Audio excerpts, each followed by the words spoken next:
time for PerfBytes. What the is PerfBytes? Add nutritional value to your brain. That's the fourth square meal of the day. PerfBytes. Waffle. I'd rather have PerfBytes. Microwave ready. It's time for PerfBytes with your hosts Mark Tomlinson and James Pulley. PerfBytes. Whatever. Hey, it's PerfBytes. Tuesday morning. It's election day in the U.S. James, we need to go vote today. We need to encourage everyone to get out and vote. Don't you think? Well, Mark, I don't know about you, but I voted about 3 weeks ago. So I'm just waiting to see what's going to happen tonight. Yeah, I think that's this is exciting. 300. Well, I suppose there's not actually 300 million voting people, eligible age voting people. There's a lot of children. No, actually, Mark, I do understand that the dead do vote in some states, so it could be quite that high. Yes. Which, when you think about the fact that you have former Governor Romney, he's not an active governor, is he? He's former governor. You know, I've been kind of disturbed by this use of. When I was in college, we had these terms or titles that were called one-at-a-time office holders: president, mayor, governor. So you really should only apply those labels to the current office holder. And I don't know when that changed, but you see former presidents, former governors, former mayors, former dog catchers, all with these titles for life, you know, and it's very awkward talking to my neighbor, referring to him as dog catcher John, and although he seems to like it, but it's awkward. I wonder if we could have performance tester, capital P, capital T, as an office holder. So performance tester Pulley. Would you care to espouse on today's topic for the show? Yes. The topic for the show today is in honor of Election Day. We're going to take a look at some failures over the last year in campaigns related to load and performance, and particularly the issue of point load, some sort of unexpected load. And we're changing our structure a little bit this week. Last week was much more of a conversation. This week, we're actually going to have a little industry news that I'll go into in just a moment, followed by kind of an introduction of the topic with some case study examples. We'll have a couple of breaks in here. We'll take some callers as well. So if you're interested in the topic of point load, where we're going to use some election coverage as examples here. Go to the phones, get ready to dial. So with that, I'm gonna go ahead and hit the news, and we'll begin with something that's going on this week. CompuWare is participating in a conference on the cloud in Santa Clara. It's specifically the Cloud Expo West 2012 conference. They've had session presentations on management in big data applications. And coming up on Thursday, there's application performance in the cloud, a lessons learned session. So if you're attending the cloud performance section at Cloud Expo West 2012, give us some feedback. Let us know how CompuWare did at that. On the mergers and acquisitions front, we have a couple of stories to talk about in the performance arena. One of them is OpNet and Riverbed are getting together. For those of you who are not familiar with OpNet, they produce a series of modeling tools associated with network performance. And Riverbed produces an outstanding set of cache appliances associated with managing data flows between home and branch office environments. So these two companies are hooking up, so to speak, and it'll be interesting to see what the children of this relationship look like in about a year. Good network vendors, they're hooking up. Exactly. You've got a plug and a port there. Next up, we have something in the channel that's causing some concern in some bars. Avnet has continued its acquisition path. They've acquired Genalogics in the last week, and earlier this year they acquired Pepperweed. Both of these organizations are two large bars in the performance community. Pepperweed more on the hardware side, Genalogics more on the software side. But Avnet has what's called an aggregator function. It's the middleman between a lot of bars and the actual vendor. So they sit between a company and, say, HP or IBM or Microsoft. So this is causing some questions in minds of some bars as to whether they are in a partnership with Avnet or are they competing with Avnet. Right. Now, full disclosure. Full disclosure, James, you actually have operated as a VAR in the past, I think, and so this can be disruptive to people who are either existing customers or partners to figure out exactly how to fit in, right? That is correct. I am a current VAR. We do have a relationship with Avnet. There are multiple aggregators available in the market that you can have as a middleman relationship between you and your vendors. So we are in the community that's impacted by this.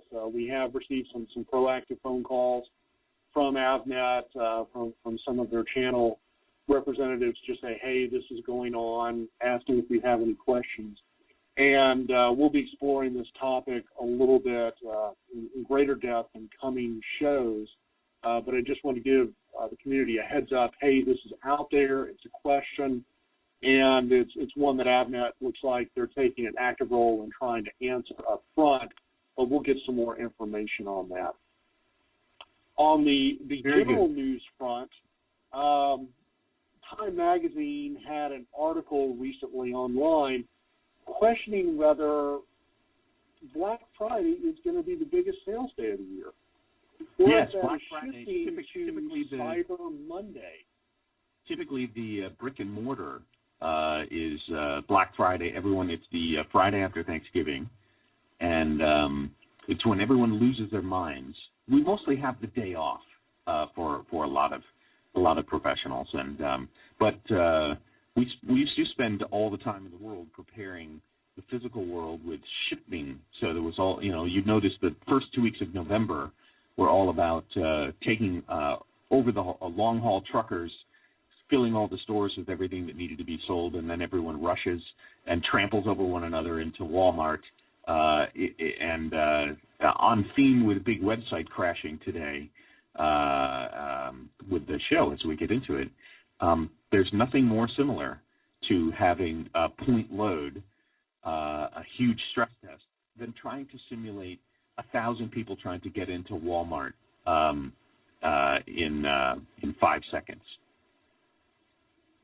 My mother used to do that. She used to get up at like 4:45 in the morning and be there as one of those individuals, not at Walmart, but at the mall. I think she was more interested in rushing the gates of Macy's or something. But she doesn't do that anymore, and I'm pretty thankful because I think Mom should preserve her amateur status just in case they've been shopping to the Olympics. Yes. So Black Friday's coming, but Cyber Monday. What was the article's desire or idea around Cyber Monday being worse than Black Friday? More so than ever before. The premise of the article was that Black Friday used to be the busiest shopping day of the year. And it had a number of connotations, one of which is this is when the general ledger turned from red to black. From a positive cash flow versus running negative through the rest of the year. It was also just the madhouse of that day. But with many more people shopping online, that busiest shopping day of the year has in fact shifted from Black Friday to Cyber Monday, when everybody goes back to work, and instead of actually doing work on that Monday, still in their turkey L-tryptophan haze, they're now online with their credit cards, seeing what they can have delivered to the house. So this is an important part of really constructing a load test that emulates the real world and certain situations. And I personally, in the last 2 to 3 weeks, have been working like crazy, like a lot of performance testers, to prepare for Cyber Monday.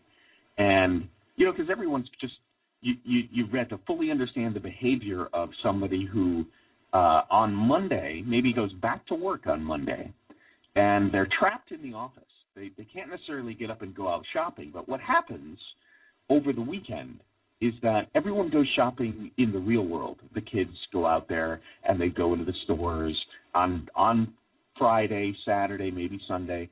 Sunday they're watching football, I suppose. But the idea is you learn over the weekend. Everyone gabs with one another. They figure out what the hot new product is over the weekend. And suddenly you get the idea that on Monday, Dad gets the call, oh, honey, you need to get this little widget for the kids. I mean, we didn't pick it up on Friday. I mean, we spent all of our money on X, Y, and Z, and, you've got to get this for the kids. It's just an absolute, it's the most popular thing.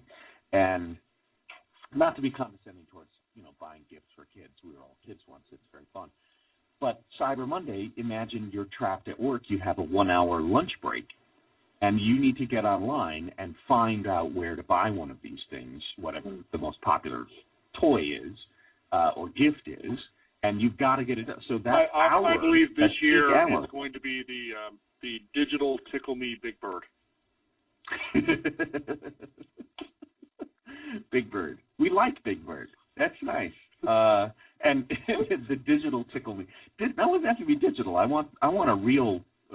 I want a real bird that speaks to me, which you could have as a pet, not a problem. But anyway, my point about Cyber Monday would be there's an interesting thing to understand how real people are using your website in the real world in that peak hour, which a lot of times you can underestimate. And you really have to think holistically about what causes human beings to just lose their minds and there's nothing more than having the right gift for your kid or for your spouse or partner in the holidays to make you lose your mind and go to a website and hit the submit button 100 times in a row until you actually get the right product. Which brings us to our topic of the day once again, Mr. Pulley, performance tester Pulley. Yes, it is this issue of point load.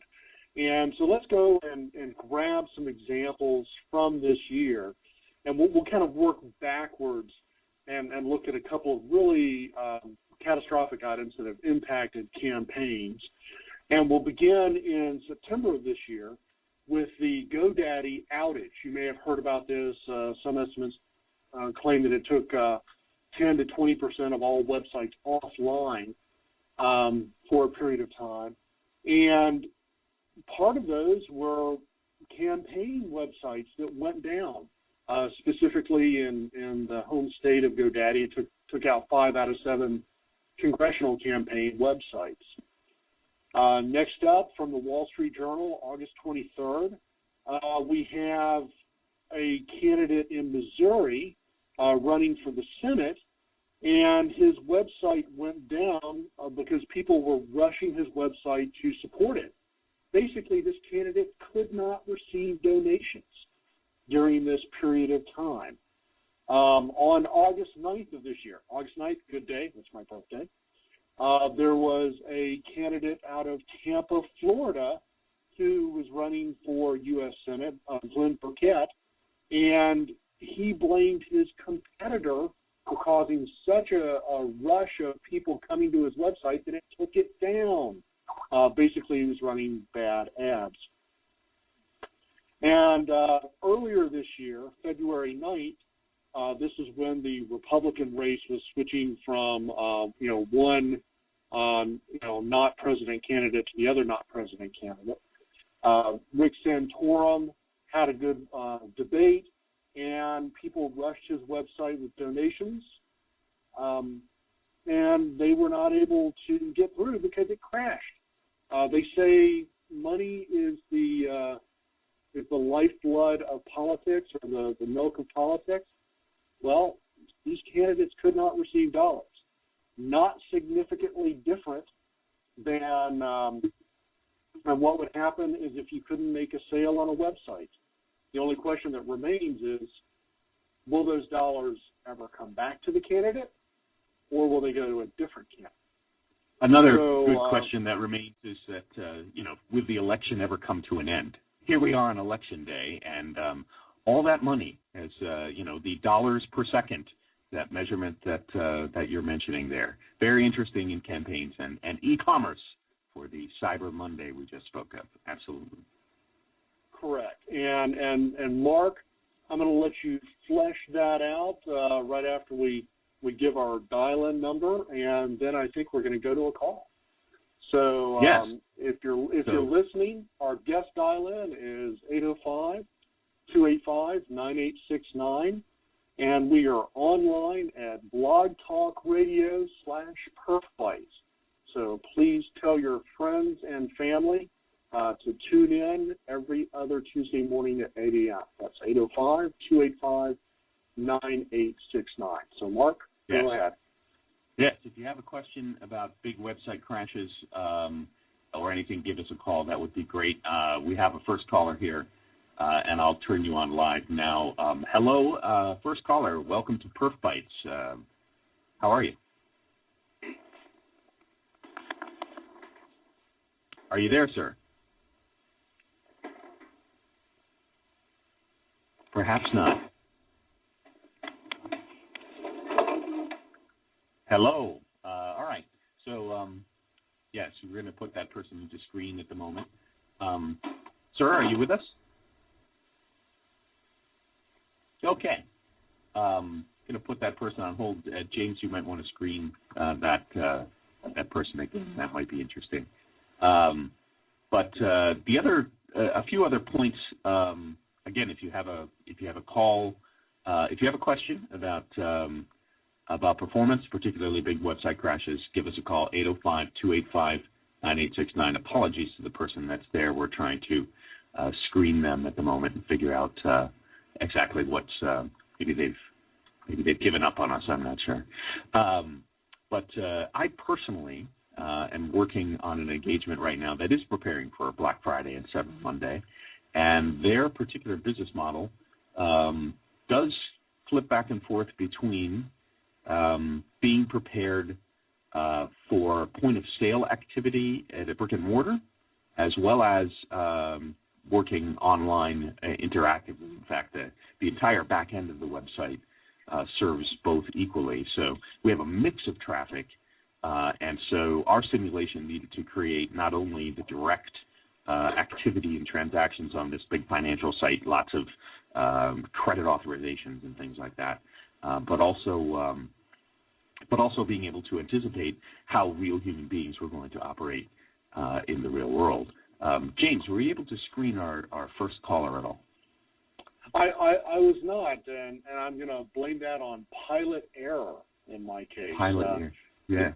Yeah, that would be me being the pilot in this case. So, we are experiencing a little bit of growing pains. I apologize to our audience. Wasn't able to screen that caller. He's still on hold. Let's try to go back to him or her and see if we can get them online. Sure. Caller, you are on the air. And crickets. But this is the way it should be. Perhaps this person stepped away. It must be one of my family members calling. That's the only thing I can think of. There you go. Okay. I don't think they figured it out yet. So sorry about that. Another thing. The main point about big website crashes, I think the first rule of thumb is that you have to really understand that there's a connection usually to some kind of promotion. As James put out there, there's a market, like an election campaign. It's almost all of that money is spent on promoting an idea, promoting a candidate, a product, and there's the power with which we exercise not only internet marketing, but television and radio ads and newsprint ads and signs on buses and airports, and almost everywhere you go now there's an ad. And if you advertise something, people will come out in droves.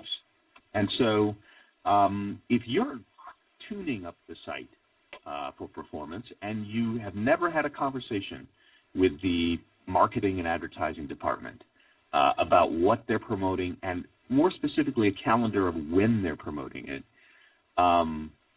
that is a key thing. So one good tip we have for you today is build that relationship with the promotion department. I mean, people that maybe don't even think about technology or even think about the impact to the back end directly, but build that relationship with them. And James, it reminds me of the story of this engagement we worked on earlier this year, where the business, the marketing department or the advertising promotion department, doing campaigns via social media. You remember that? They would get out on a Friday and they would start tweeting about go to this page, get to this product, everything, go now. And they manufactured through social media a tremendous spike on the back-end systems pretty much every Friday. And so it took us a while to I think we were there a while before we actually got in touch with the people that were doing that. It's not like they prepared for 6 months on a campaign, finally it went out like the old days. It's instantaneous. Whenever they felt like promoting something, they'd hop on the Twitter feed and bang, fire up all the users. So what do you remember, James, in terms of that conversation, how it evolved? I mean, I think it was Carlos, the well-respected performance tester, Carlos Chidiak, who will be joining us someday. I think he was the one that kind of dug around and finally found the business folks to kind of share with us how they were doing those promotions. Do you remember that? I do recall those conversations. And you're right, the company that we were doing work for really had two distinct business models. One was this day-to-day operation. Is the system healthy? Can we process, people getting home at 4 o'clock and buying something? Can we process, small surges associated with different lines of business that are tied to items in the industry? And then they had this particular business model, which was associated with, I have a sale right now. It's a highly restricted product. It has a limited quantity.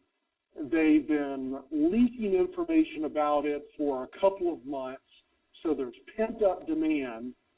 And the people that are aware of the product have some inkling that it's coming within a given window, but they don't know exactly when. And then when it's released, you have all of these people rushing from mobile phones, from tablets, from people who happen to be at their desk. And it all comes in at once, and it's over within 20, 30 minutes. And the business made the assumption that basically we have this infrastructure, it should be able to handle it. Now, making an assumption, maybe we can think about some of the, and we'll progress into sort of what are the top maybe 3 technical reasons that we've observed that the largest sites. I think the first one is, like you point out, is just not being prepared.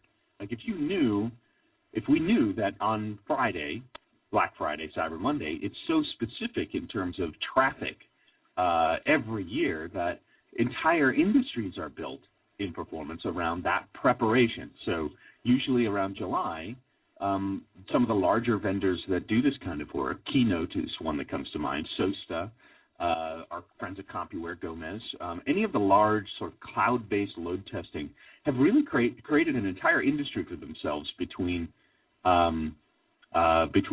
July and November, getting ready for the holiday loads. Actually, I would be remiss if I didn't mention the HP SAS, which was one of the original founders of this. I think the original product was called Active Test, Active Load Test.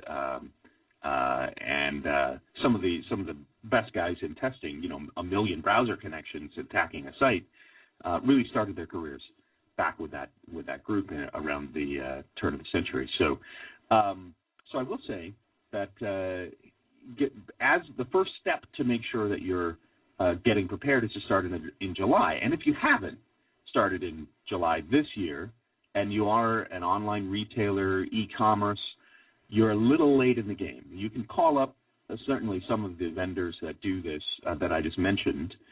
Call those guys up and ask for help. You might have to get in line. There's a lot of last-minute load testing going on at this point. So it's also important to bring up that, another thing you can do is have other contingency plans. Throwing hardware at the problem this late in the game is not a terrible idea. The ability to adapt your load with a different front-end page in an emergency, putting up a more lightweight front-end page versus the full transaction. We talk more about that. James. Yes. I was just going into some of before we get into more of the technical things that we've learned about these large website crashes. Really wrapping up the idea that people should be prepared and even have a contingency plan. Yes? Absolutely. These day-to-day websites that a lot of organizations have up, they're built around this concept of a rich user experience. Everybody wants their customer to be happy. But there's a trade-off there for the richness of the experience, which is the use of a large amount of resource, whether it's a network resource, whether it's a CPU resource to dynamically generate content on the back end, whether it's a disk resource to get the full transaction history of a customer, or even a storage resource where I'm storing a wish list or a preference list or a shopping cart forever on the part of a customer. Well, when point load occurs, this extraordinary load comes into play. Basically, you've got at that point a situation where these resources are working against you. This rich resource-laden customer experience is now a burden in your ability to handle your load. And this gets back to Mark's Plan B operations, or what you need to take a look at prior to Cyber Monday or Black Friday in order to be able to scale. Is how are you using resources in some core critical areas? Can you trim them? And in doing so, can you provide an experience where you can survive the load? I think, remember, there was also in this recent engagement, I wrote a blog entry called Occupy Website, and it was our friend Vamsi, performance tester Vamsi. I'm going to refer to all performance testers I know in the formal address now, from now on, James. That's what I'm going to do.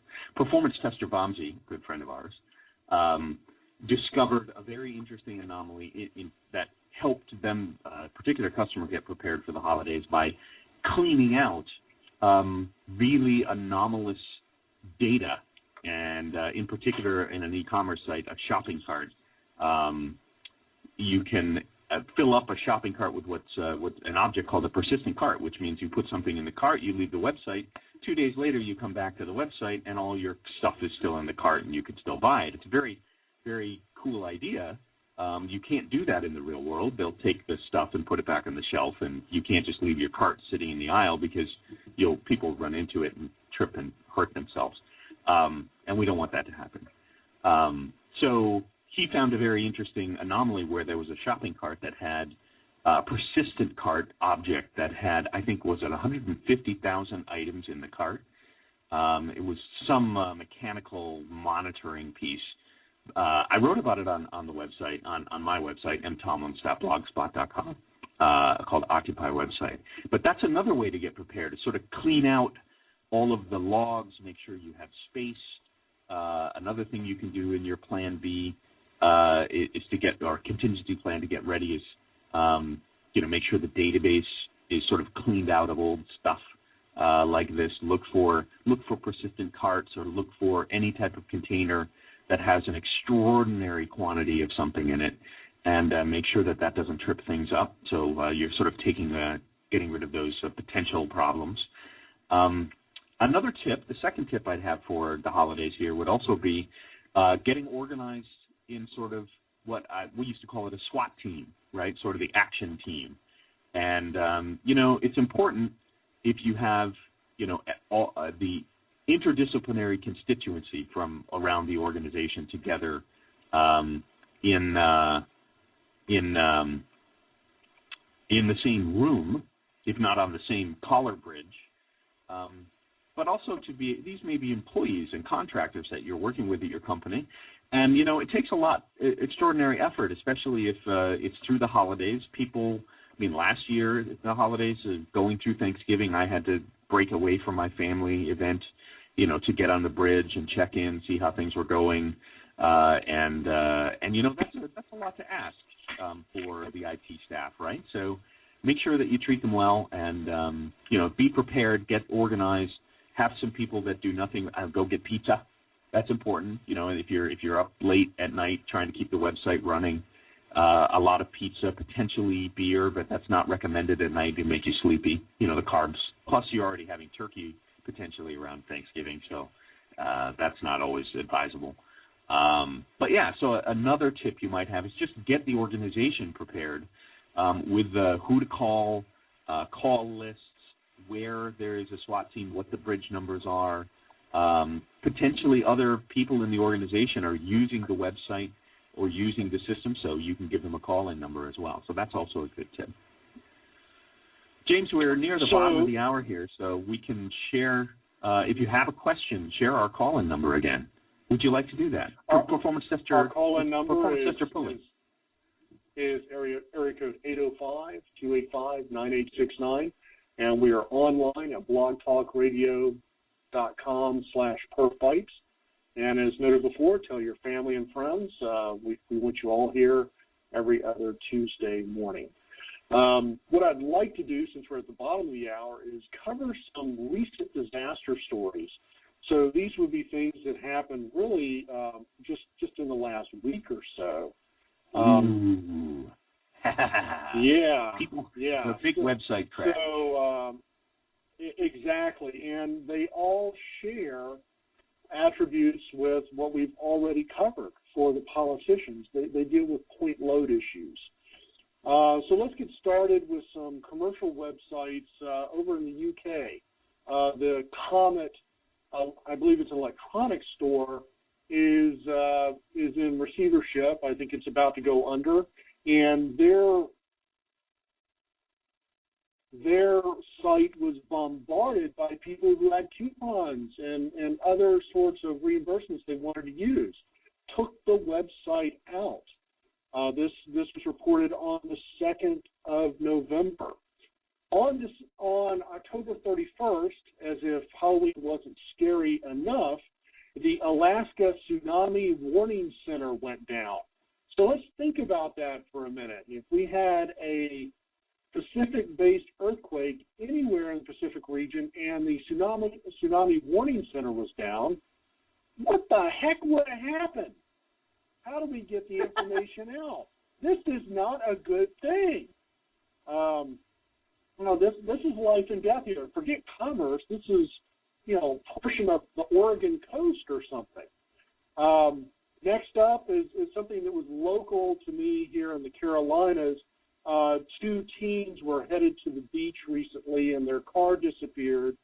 And as it turns out, I think they skipped a bridge and hit the water someplace. 2 teens drowned in a car, and a government website crashed for people looking for updates on the status of those teens. So that was not a good thing. Once again, this is a point load situation where people are rushing a website. This happened on the 30th. On the 26th, Cornell University, the student paper's website crashed. And this is because of students looking for details on the account of a sexual assault and how the administration handled a particular case. So you have this situation where, once again, point load, people coming in. And then the last item is something that's probably a little disturbing to a lot of us who've been in scouting. The Boy Scouts of America. We should point out that we're both scouts. I was a scout. I didn't make my Eagle Scout, which is very disappointing. But this is a delicate issue for any of the scouts out there. Any good geeky Boy Scouts that are still out there as adults. Correct. The Boy Scouts of America released a list of known offenders over the last several decades, known sexual offenders, and as a result of the interest in people downloading that list and looking at it, their website crashed. This was a completely plannable event. The date of the release or the time of the release of the information was known to Boy Scouts of America. They could have avoided altogether a website crash had they taken a few simple steps on how they staged their load or how they reacted to requests, and they could have avoided additional press on this issue, which I'm sure any organization having to go through that would not want. Insult to injury type of situation. So, yeah. And now something missing from the news this week.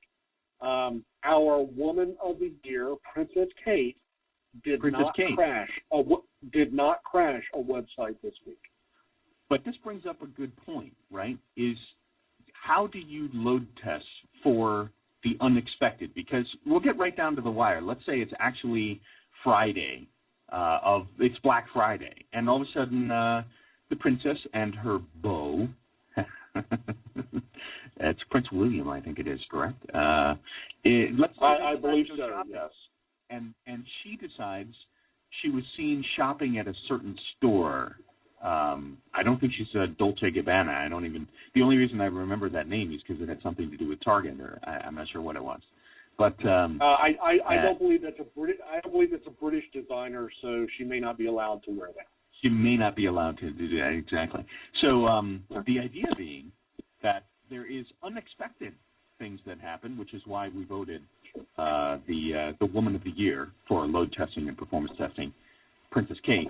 She will come up with something, I'm sure. She'll go shopping and go into that store, and sure enough, that store is going to have a website, and bang, they're going to see a tremendous amount of load. It's just going to be crazy. Which brings us back to another point. You bring up the story about the Boy Scouts of America, a sad story in their own legacy, but from a technology standpoint, on one hand, I totally respect that they wanted to, for anyone that would be interested in sort of the extraordinary or sensationally urgent need to get this list. It's a sensitive topic, but they wanted to be responsive to their users and be able to get this information to them as fast as possible. But the idea that they actually post it on a website seems all too casual. They may have unanticipated the interest and the load, which may have come from other organizations, who knows where, or not just individual constituents or concerned citizenry. The idea being, I think I mentioned this to you, James, when we discussed this, you could have delivered that in email. The website portion could have been simply add my name to the list and please respond with an email. And, even if you beefed up the email queuing to send that email in 30 minutes or an hour, you could set an expectation. The website would not have to be the be-all, end-all point of single point, right? You could design. Not only that, they could have distributed that one file to multiple locations. They could have used Amazon S3 storage, which would replicate it to multiple locations based upon demand. They could have used Akamai for this one event to stage it out, and they could have removed that load totally from both their network interface and also from their request demand. And that would have allowed their core website to stay up, even with the demand for this one file or one set of files to be satisfied.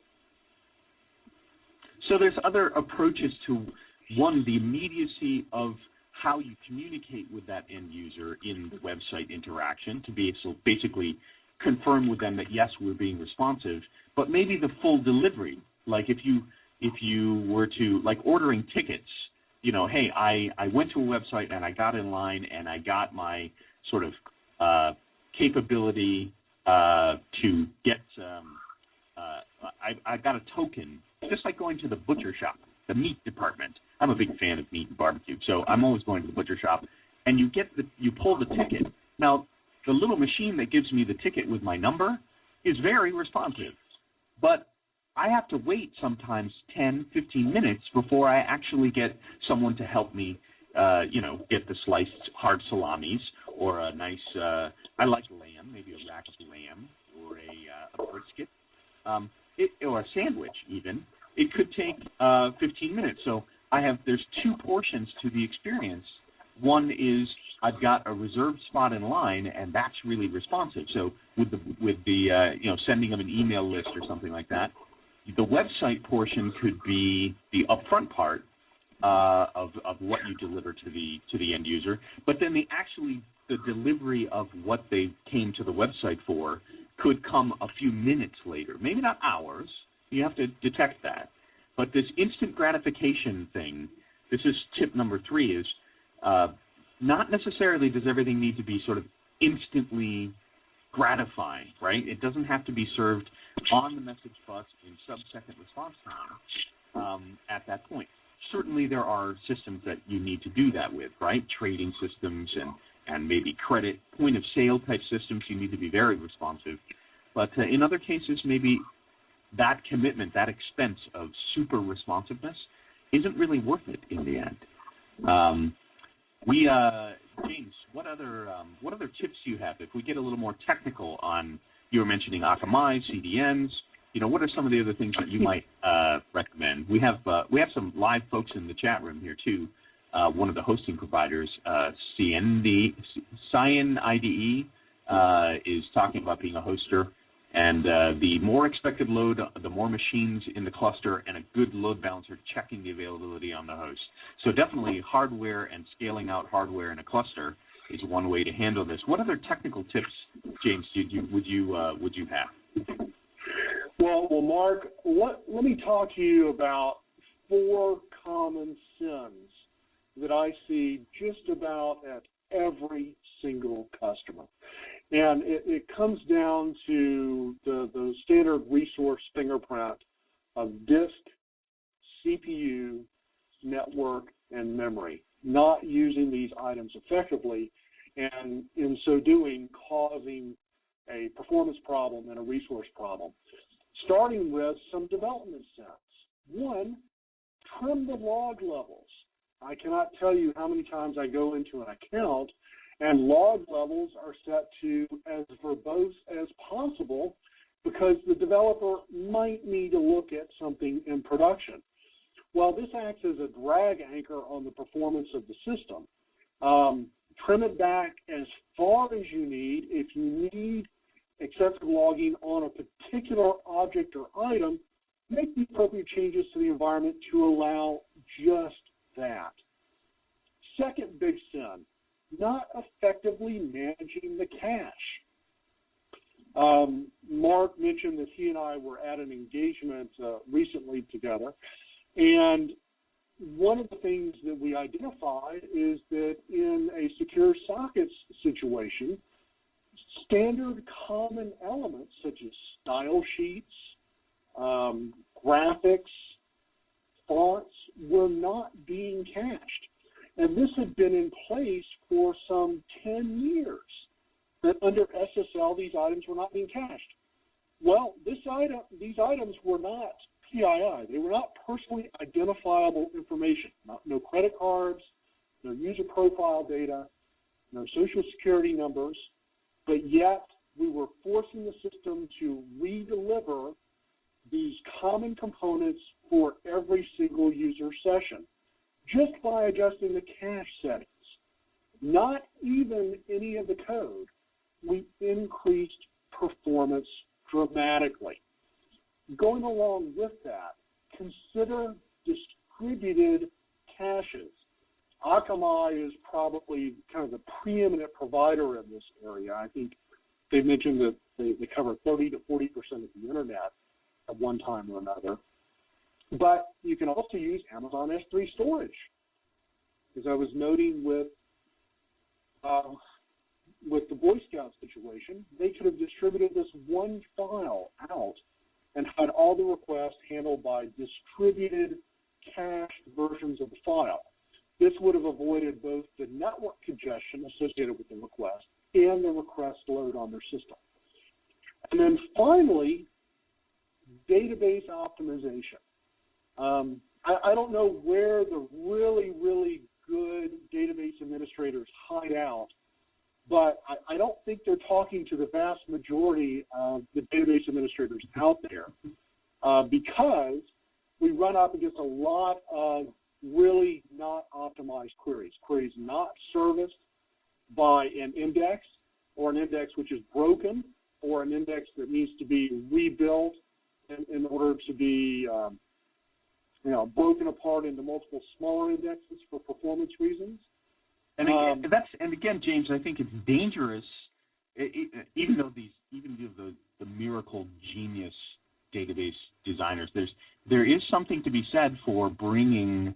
We've mentioned this DevOps trend, which is you're bringing sort of operational database administration in that discipline together with sort of the database developer or the modeler or the designer of the queries, a person that actually really understands it. A lot of times it's that old, software meets the hardware type trick. So adding an index, you can also over-index things. So the word to the wise about point load on a single point of contention like a database, a monolithic database, as you point out, bringing those things together, just throwing in an index on, at 12:30 in the afternoon on Black Friday or on Cyber Monday, that's not really, you don't really have a chance to do that. So the whole idea of doing this testing prior to a massive point load and expected, let's say it's in the States, it's the Super Bowl, or in the UK, you got the World Cup, you've got Cyber Monday coming, you've got holidays, maybe there's the Olympics, any of these things.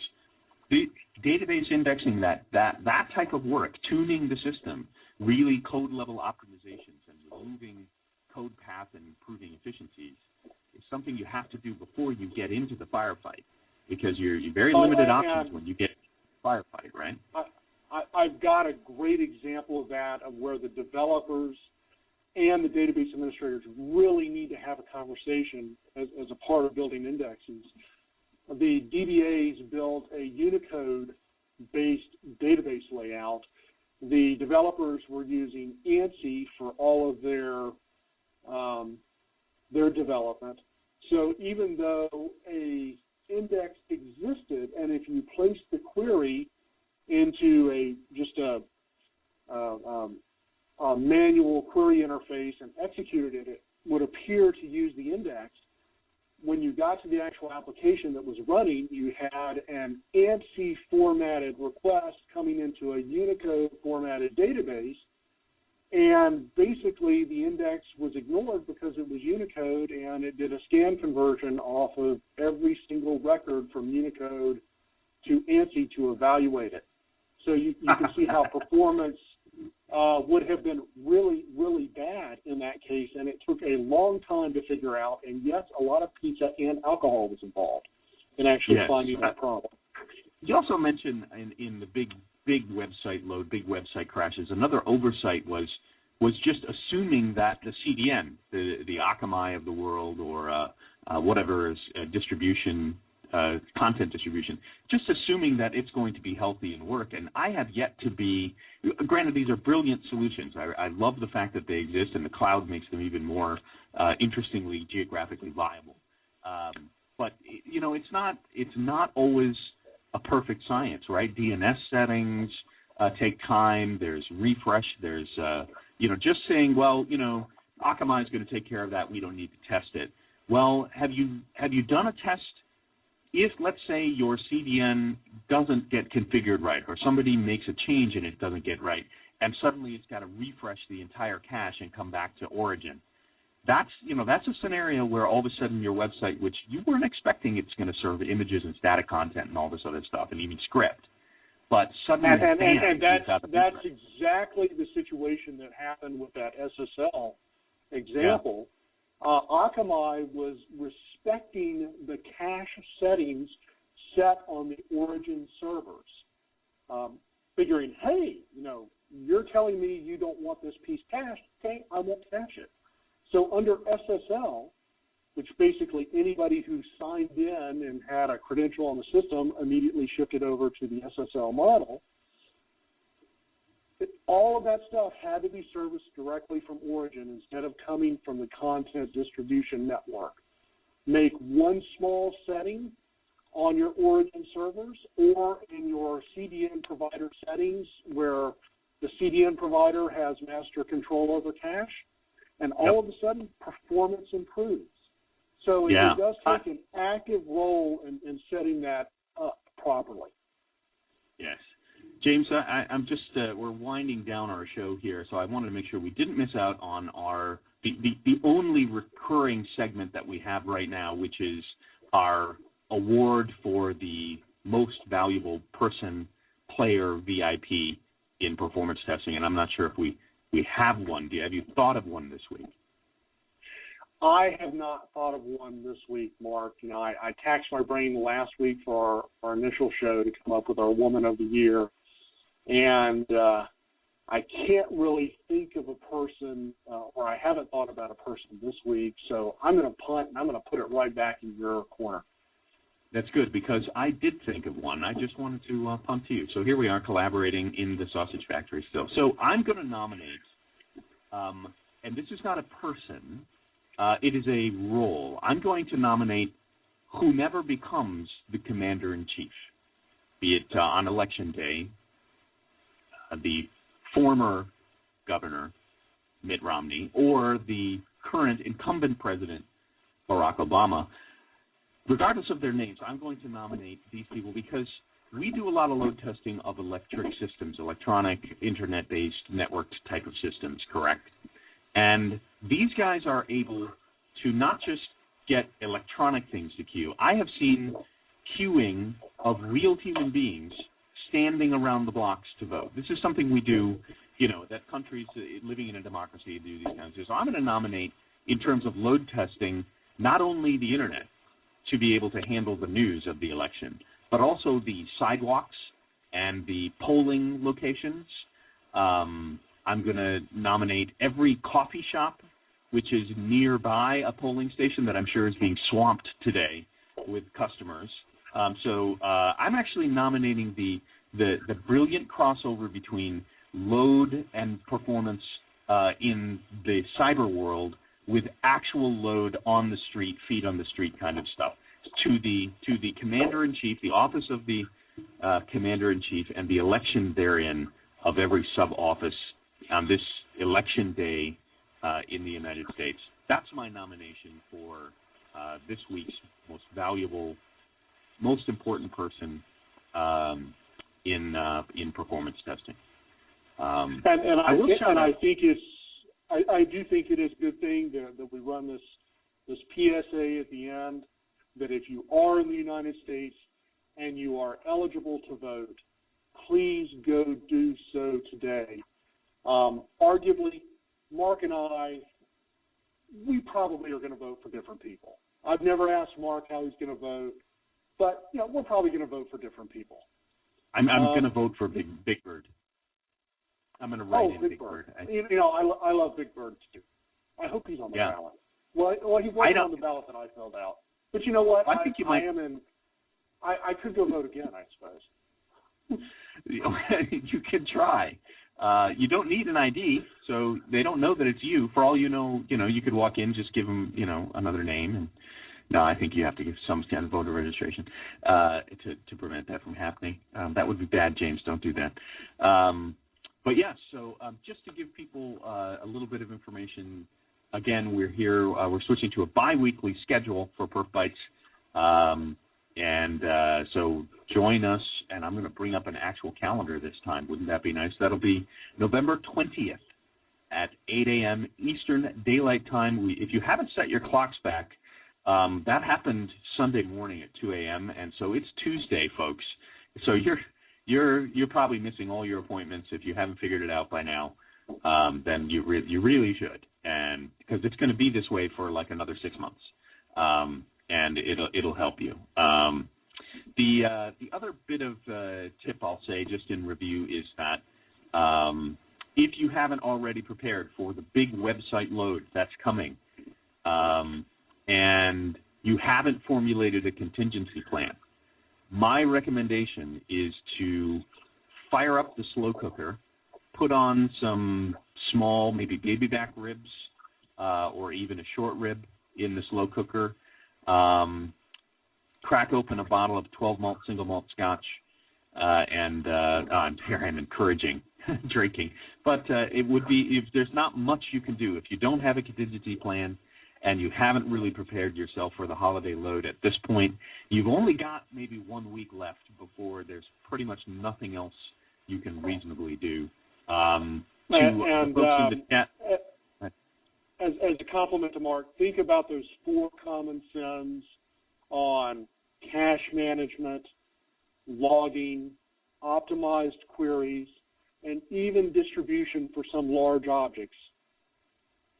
You do Absolutely. have time that you can address some of those sins, maybe not all of them, but you should be able to address a few and get some resources back that you can use to apply to other unexpected customers who want to give you money.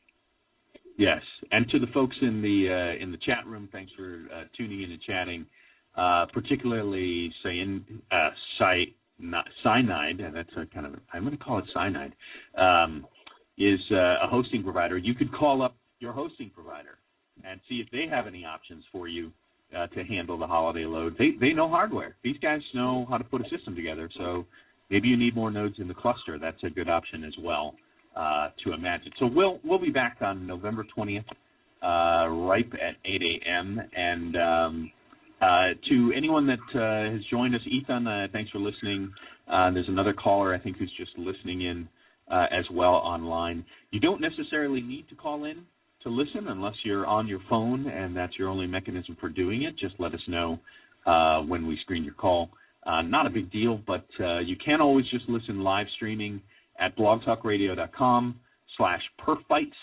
And also, did you know, James, PerfBytes, our feed for this is actually syndicated on iTunes. So if you want to listen to us on iTunes in your iDevice, actually, if it's not an iDevice, it's your. I guess it's your device.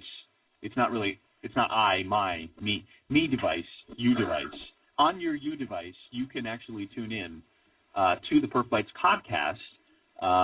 Live, we have an RSS feed going out to iTunes in the store. Just go to the iTunes store, click on search, and type in PerfBytes, PerfBytes, and we'll be good to go. That would be great.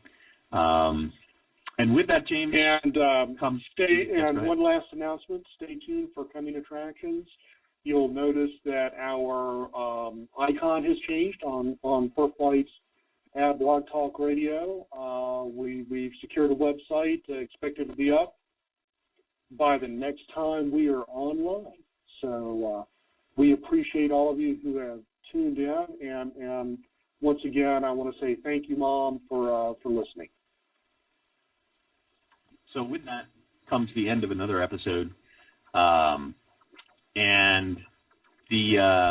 I'll give out a thanks this week to my current customer who's preparing for Cyber Monday, and I've been up. I haven't slept very much in the last few days, so I'm going to just thank them, one, for being so dedicated, and the guys I'm working with, Ethan, who called in, has been working his butt off and staying up really, really late. So I want to thank my current customer, and also thank my wife, Martha, who is the voice of PerfBytes extended mix in the intro. So she's also been keeping me fed and making sure that I shower and brush my teeth. Those are important things as well. James, any thank yous? Just to my mom and everyone who's listening. Everyone who's listening. We'll talk to you next time on PerfBytes, November 20th. Until then, get ready for the holiday load. We'll see you then. Thank you, folks. Have a great day. Go vote.